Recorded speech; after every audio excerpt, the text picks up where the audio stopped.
বাইরে ভাই 14 ফেব্রুয়ারিতে গিয়ে যা দেখলাম, গাড়ি থেকে দেখছো কিরকম ওয়াও না ওয়াও ওয়াও না ওয়াও এগুলাই আজকে আপনাদের সাথে শেয়ার করব। তো চলুন লেট দ্য স্টার্ট, দেখা যাক কি কি হয়েছে এই 14 ফেব্রুয়ারিতে।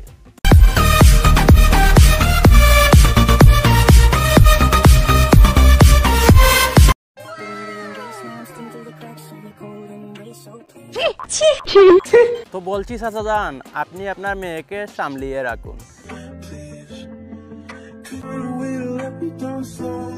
সে কলেজে না গিয়ে পার্কে গিয়ে শরীর চর্চা করতেছে। এই শরীর চর্চার মাধ্যমে কিন্তু এইডস ছড়িয়ে পড়তে পারে আপনার পরিবারে। এক্ষেত্রে বাংলাদেশও সুরক্ষিত নয়। বুঝো না এই ব্যাপারটা। হায় হায় হায় হায় রে, এই কচি মাইয়াটাকে কোন দিকে জানি দিয়ে দিয়েছে, মাইয়াটা সহ্য করতে পারতেছে না। ইস, Oh my god, सब क्या देखना पड़ रहा है। বাইটা মনে হয় গাইনি ডাক্তার হয়ে গেছে, নিচের দিকে পরীক্ষা করতেছে। কি দিয়ে পরীক্ষা করতেছে? সুচ দিয়ে পরীক্ষা করতেছে নাকি মুখ দিয়ে পরীক্ষা করতেছে, এটা আমার বুঝে আসতেছে না। ও ভাই, এরকম ছেলেদের এরকম মেয়েদের কোন চিড়িয়াখানায় রাখা উচিত?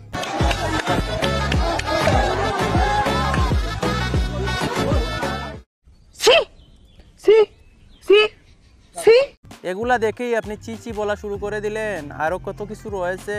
আমি একটা নয় 3টা পার্কে গিয়েছিলাম। এগুলা লুকিয়ে লুকিয়ে রেকর্ডিং করেছি আপনাদের জন্য, আপনাদের বিনোদন দেওয়ার জন্য।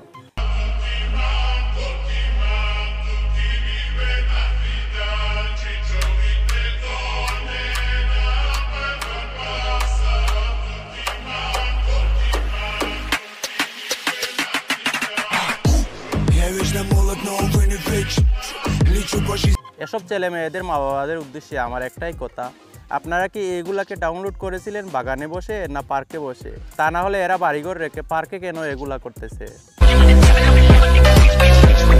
দিকে তাকাইবা না, কিস দিবা না, ভালোবাসা দিবা কম কম, বেশি ভালোবাসা দিলে ওইটা দাঁড়ায় যায়, পরে খেয়ালামু তোমার পম পম। এটা কি ধরনের পাগলা? এগুলা দেখে আমার একটা কথাই মনে পড়ে যায়, একটা ছন্দ মনে পড়ে যায়। দয়াল বাবা কলা কাবা গাছ লাগাইয়া খাও, পরের গাছের পানে কেন মিট মিটাইয়া চাও। তো এসব যুবক ভাই এদের উদ্দেশ্যে আমার একটাই কথা, তোমরা খাবা, নিজের মাল খাও, নিজে গাছ লাগাইয়া তারপর খাও। অন্যের বউ নিয়ে টানাটানি করতেছো কেন? এখানে যে শুধুমাত্র ছাত্রছাত্রী রয়েছে এমনটা নয়, আমি নিজ চোখে দেখেছি অন্যের বউ নিয়েও তারা ঘুরতে এসেছে। মানে কি বলবো, যাই হোক, ঠিক মতো নিচের উপরের চুলই গজায় নাই, তারা অন্ধকার রেস্টুরেন্টে গিয়ে দামাকা করতেছে। এখানে কি হয় আপনারা তো বুঝতেই পারতেছেন।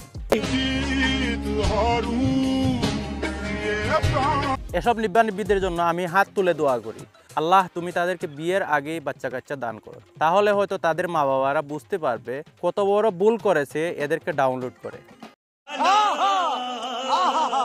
বাদ যায়নি আমাদের পার্শ্ববর্তী চা বাগানও, এখানেও দেখা মিলেছে এসব কাপলদের। তাদেরকে সরাসরি আমি ভিডিও করতে পারিনি বাগান কর্তৃপক্ষের কারণে।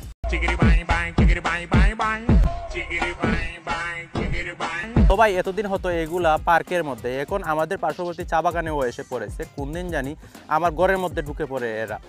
হ্যাঁ হ্যাঁ হ্যাঁ হ্যাঁ।